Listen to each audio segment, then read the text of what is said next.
In this question, the graph of y equals to sin x, y equals to cos x, and y equals to tan x, and y equals to cosec x drawn on the same axis from 0 to pi by 2.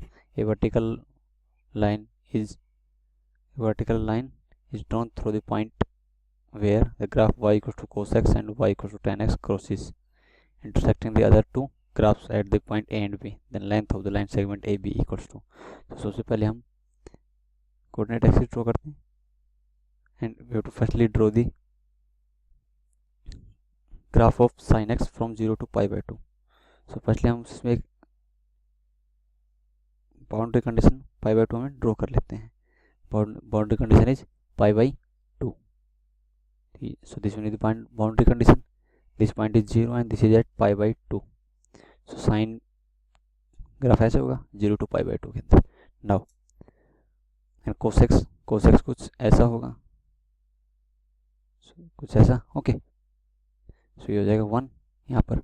And ये point कुछ y equals to tan x कुछ ऐसा होगा.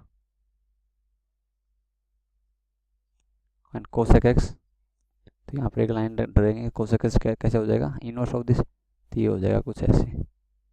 Okay, कुछ ऐसे. सो यहाँ से एक वर्टिकल लाइन ए भी ड्रॉ करते हैं जहाँ पर tan x और cosec x क्रॉस करते हैं. तो tan x और cos x यहाँ पर क्रॉस करते हैं, तो इसकी एक वर्टिकल लाइन ड्रॉ कर दी हमने. So this one is the vertical line.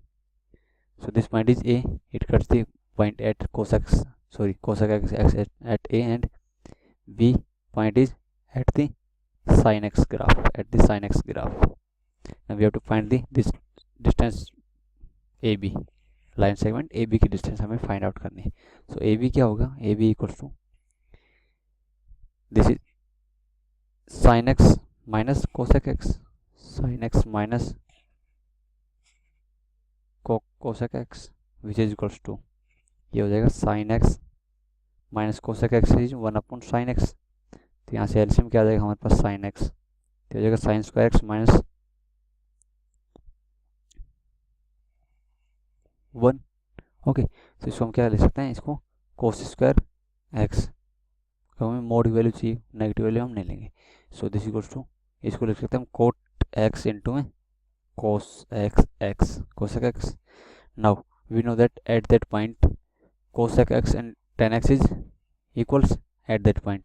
So cosec x and cosec x, but cosec x into equals to tan x होगा. So इसमें इसकी वैल्यू डालेंगे, cosec x equals to cos x equals to tan x. So ए भी distance क्या आ जाएगा हमारे पास, cot x into cosec x is cos x is tan x. So cot x into tan x is equals to 1. So distance AB क्या आ गया हमारे पास, line segment AB equals to 1.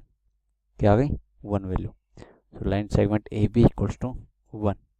So this is the answer for this question. So which option will be the correct option? Option A will be the correct option. Option A will be the correct option. Length of the line segment AB equals to 1. Okay.